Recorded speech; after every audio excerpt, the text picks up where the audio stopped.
Chapitre 5.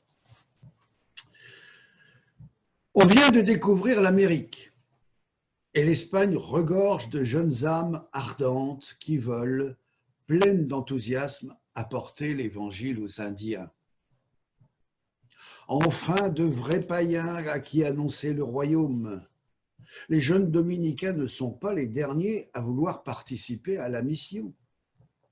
Mais une fois sur place, ils découvrent que ce n'est pas si simple. Les Indiens, en général, ne les écoutent pas. À mon avis, il n'y a pas que les Indiens. Et quand ils les écoutent, ils ne les croient pas. Là aussi, il n'y a pas que les Indiens. Un petit groupe revenant en Espagne va alors poser une question importante sur cette expérience, un peu amère, au plus grand théologien de l'époque, Francisco de Victoria, dominicain qui enseigne à Salamanque. Pourquoi, demande-t-il, ne pouvons-nous pas faire des miracles comme les apôtres? Si nous en faisions, mais les Indiens nous écouteraient, ils croiraient en l'Évangile et tout serait plus simple. Alors pourquoi Dieu ne nous donne-t-il pas ce pouvoir? Au jeune religieux qui lui posait cette question, Vittoria répondit simplement: « Vivez la vie commune, habitez en couvent, vivez ensemble sans vous diviser, et ce sera un véritable miracle qui convertira les Indiens. »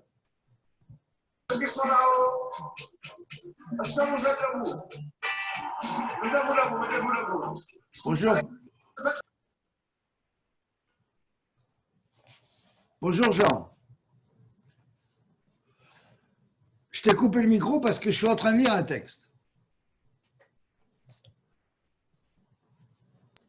Attends, je coupe le micro, comme je n'arrive pas déjà. Oui, mais je voudrais que tu ne l'ouvres pas parce que je suis en train de lire un texte. Et quand on met un micro en même temps, ça fait un retour qui n'est pas possible. Voilà, ça va mieux là? Oui, mais tu fermes ton micro. Attends, c'est du mal déjà. Voilà.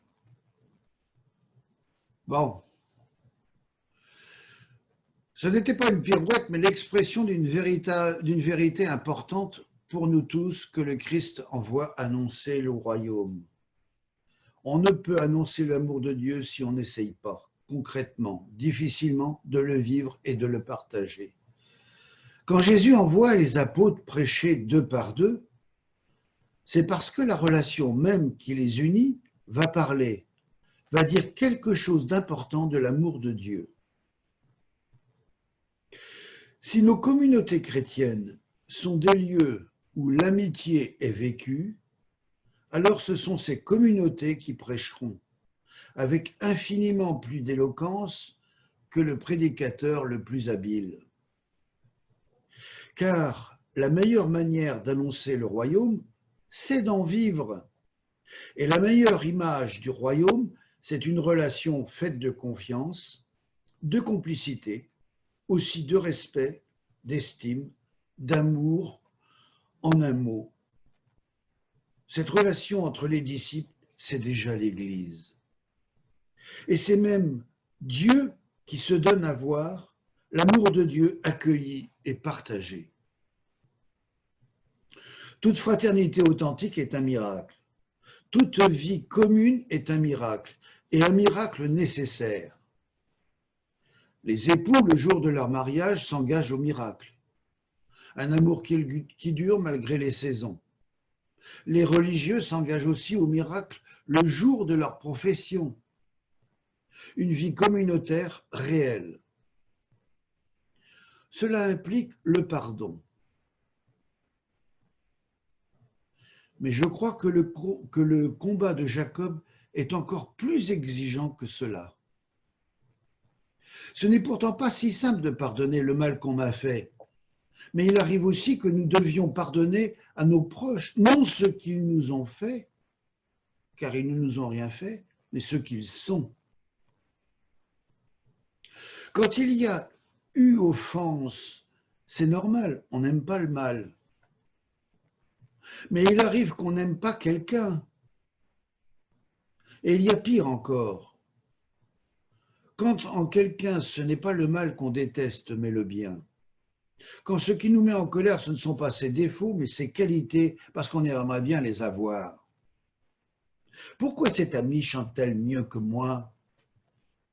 Pourquoi tel collègue est-il plus souriant que moi, plus joyeux, plus sociable? Pourquoi telle paroissienne semble-t-elle capable de prier mieux que moi? On a bien conscience que c'est absurde. Alors, en général, on déguise cela sous des prétextes. Ce n'est pas qu'elle chante bien, c'est qu'elle se prend pour une chanteuse d'opéra. Ce n'est pas qu'il est joyeux, c'est qu'il est niais. Ce n'est pas qu'elle aime prier, c'est qu'elle joue les mystiques. Mais un examen de conscience un peu sincère nous met sous le nez ce qu'il y a derrière. De la jalousie. C'est le péché le plus destructeur, destructeur de famille, de communauté, d'amitié, mais aussi destructeur de personnalité. La Bible en est pleine. Toutes ces histoires de fratrie de la Genèse sont toujours liées à de la jalousie. C'est ce qui pourrit la relation entre Jacob et Ésaü. Il faut être préféré par le Père et dans le même temps préféré par Dieu. C'est tout leur jeu de la bénédiction qui va provoquer la rupture et l'envie de meurtre. Vous parlez d'une bénédiction, tout cela pour savoir qui est le préféré. Le préféré d'Isaac, le préféré de Dieu. Mais vous en trouvez aussi à tous les coins de l'Évangile. Un homme avait 2 fils. Et c'est toujours la même chanson. Le cœur du problème, c'est que nous voulons être parfaits pour mériter d'être aimés. Et pas aimés d'ailleurs. Cela n'est pas très important. Ce qui compte, c'est d'être préféré, d'être le chouchou.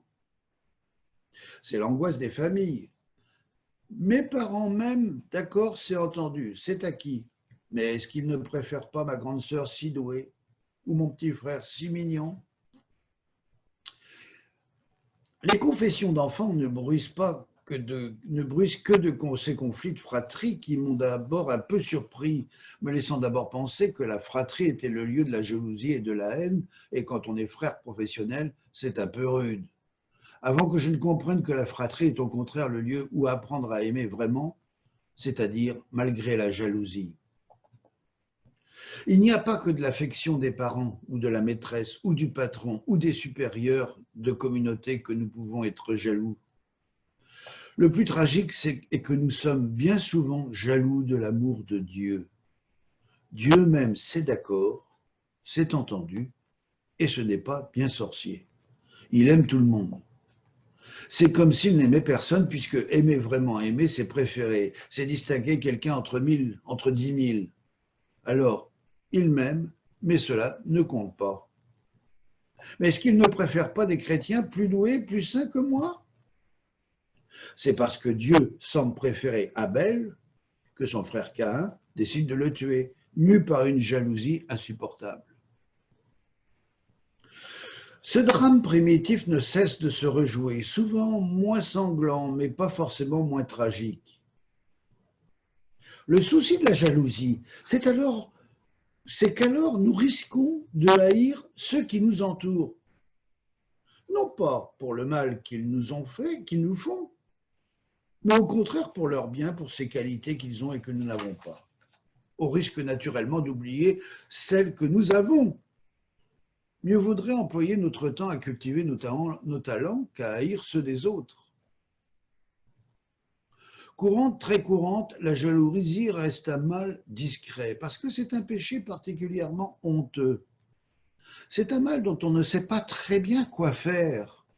On peut demander pardon d'une offense, mais pas d'une qualité. Vous ne pouvez pas décemment reprocher à quelqu'un de chanter trop bien. Il est de ce fait extrêmement difficile de mettre les choses sur la table, de clarifier la situation. Et en attendant, cela fait souffrir tout le monde. Comment se sortir de ce piège parfait? C'est, il me semble, le véritable enjeu de la fraternité.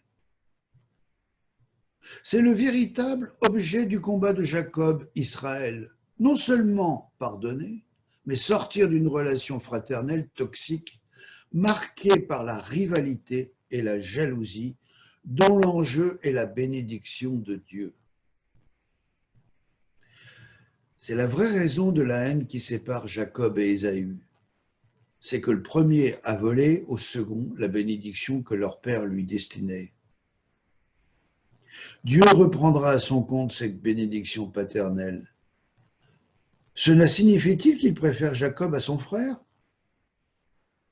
Après tout, c'est Dieu qui a commencé à provoquer cette jalousie en bénissant certains plus que d'autres, en choisissant une famille puis un peuple.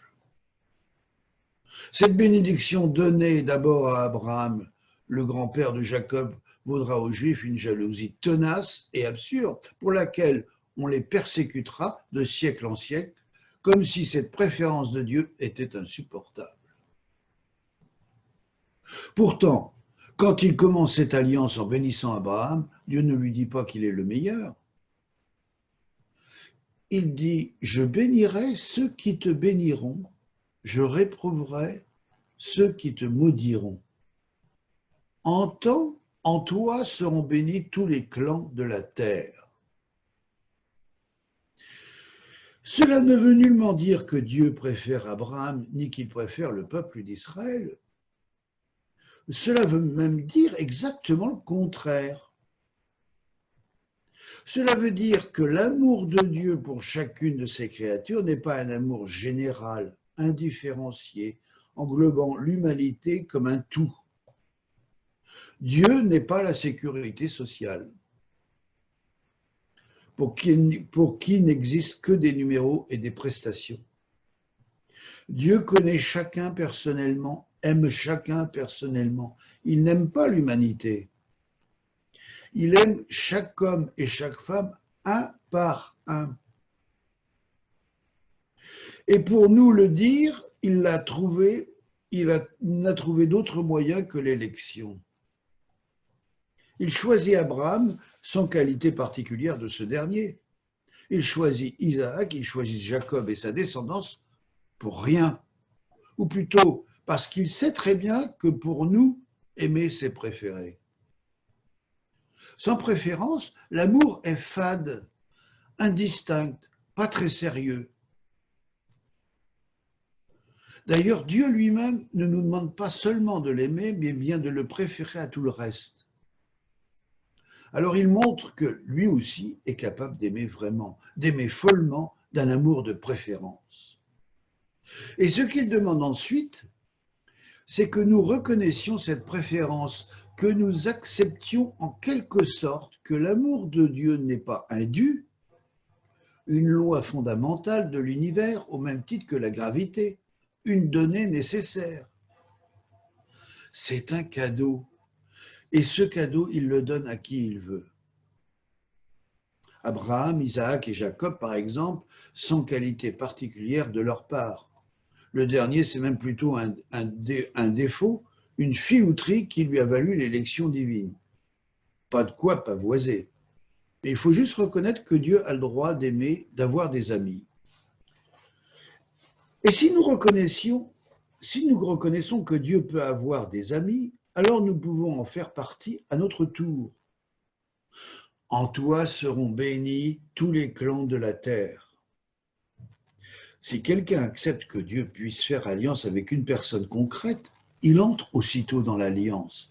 Il faut passer par cette reconnaissance, par cet amour particulier, pour éviter de croire que Dieu nous aime d'un amour général. Il nous aime chacun d'un amour particulier. Le vrai mystère de l'élection, c'est que chacun est élu. Dieu ne préfère personne, ou plus précisément, il préfère tout le monde. Il nous distingue tous, il nous choisit tous, un par un.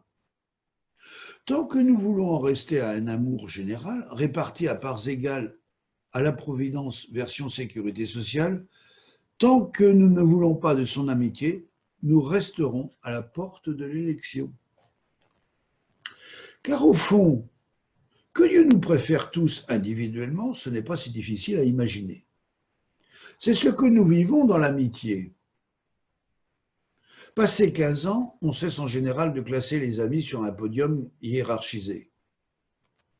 Ma meilleure amie, ma deuxième meilleure amie, ma troisième meilleure amie, etc. On les aime chacun indifféremment. On peut en préférer plusieurs à la fois parce qu'ils ne sont pas comparables. Avec Dieu, c'est pareil, à ceci près qu'il arrive à nous préférer tous. Tout cela pour dire qu'il n'y a pas de raison d'être jaloux.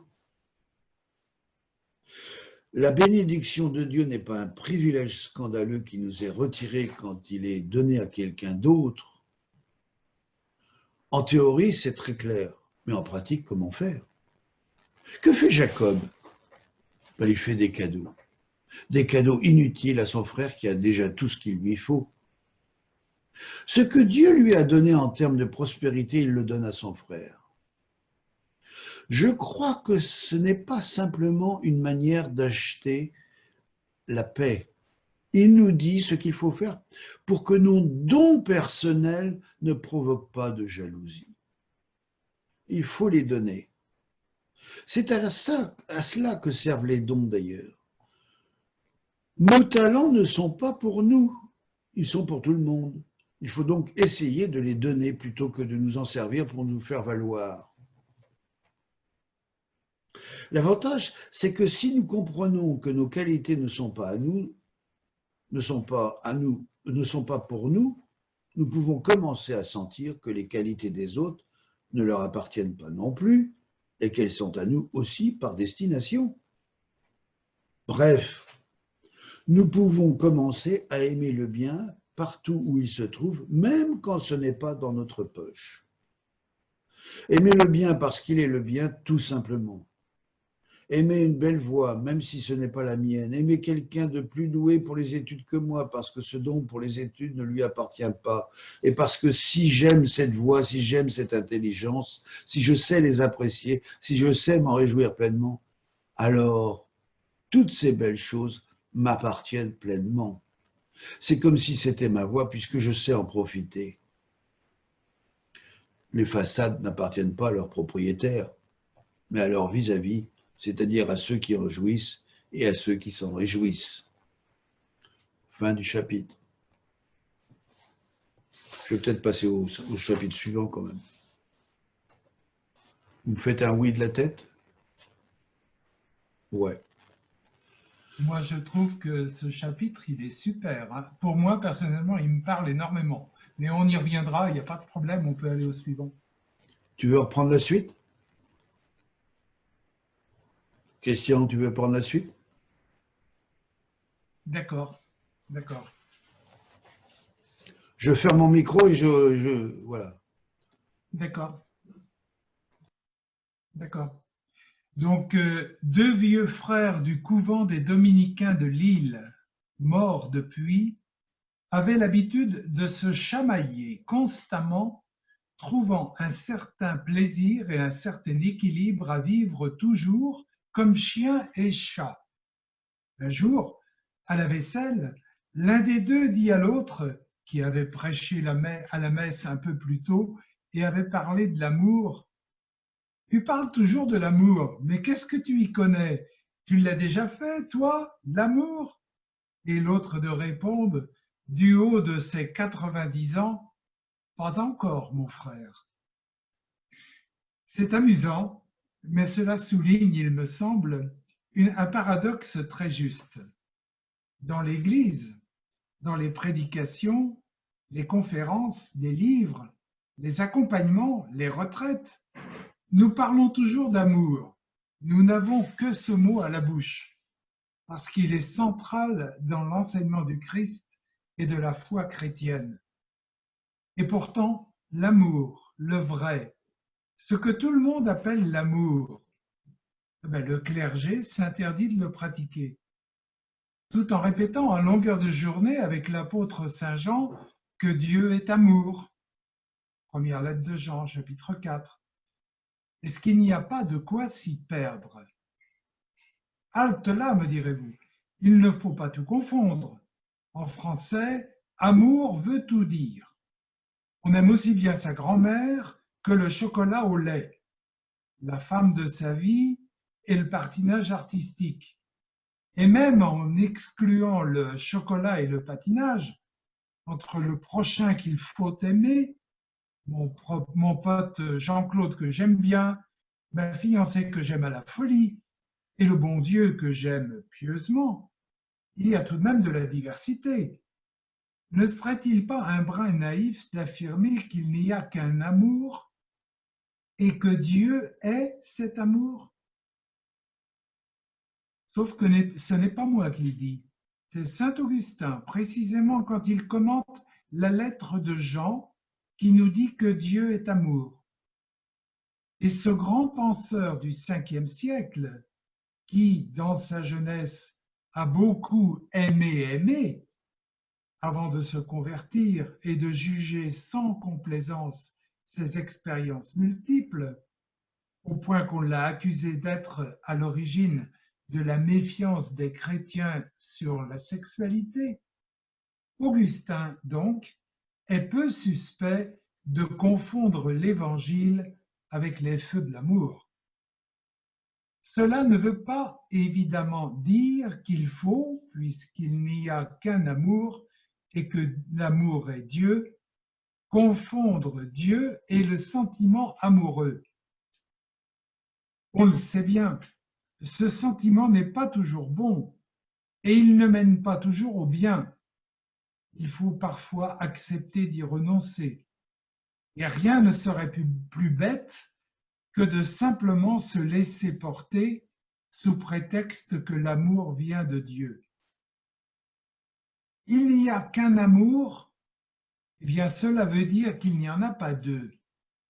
On ne peut pas opposer d'un côté l'amour humain, terrestre, possessif, marqué par l'impureté du désir, dominateur, où on gagne quelque chose, et les savants ou prétendus tels appelleront cela en grec éros, et de l'autre, l'amour divin, pur et chaste, désincarné, non possessif, où on se donne sans espoir de retour, et on appelle cela agapé, en grec toujours, et en français un peu vieilli, charité.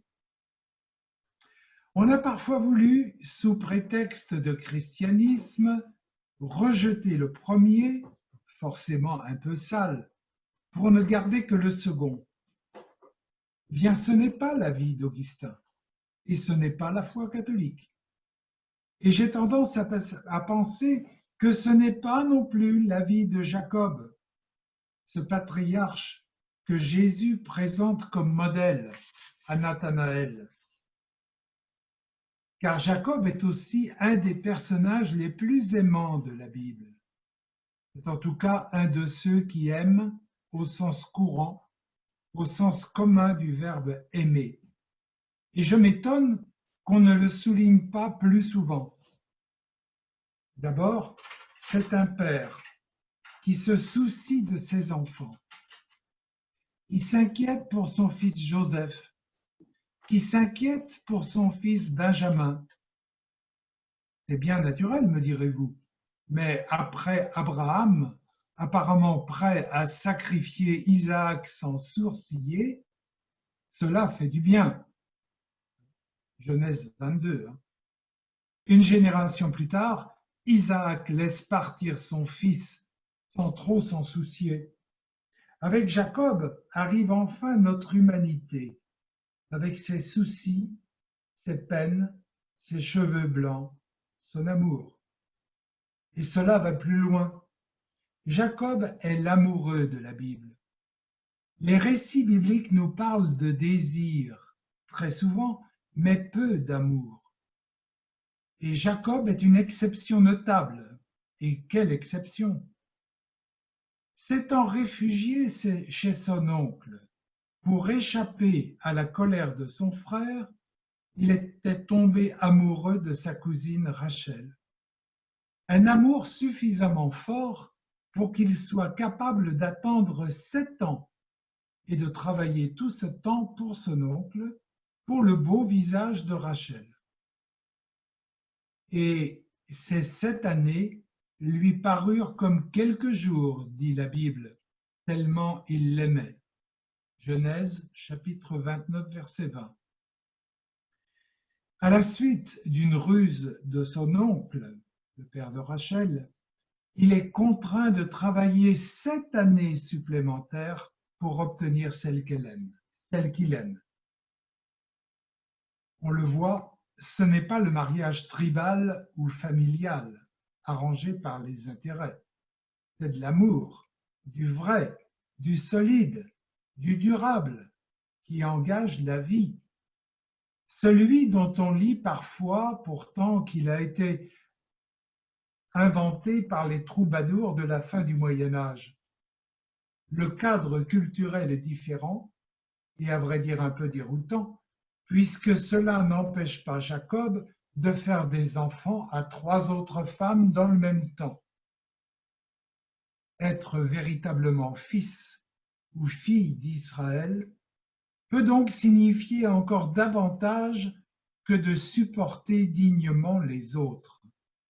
Cela veut dire aussi qu'il faut apprendre à aimer, et aimer à la Jacob sans doute, en n'ayant pas 4 femmes ou 4 maris, mais en ne distinguant pas trop entre les formes d'amour, car il n'y a qu'un amour.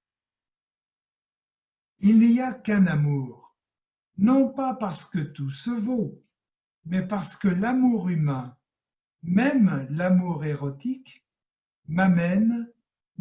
m'apprend à aimer au sens véritable, c'est-à-dire comme Dieu aime et veut être aimé.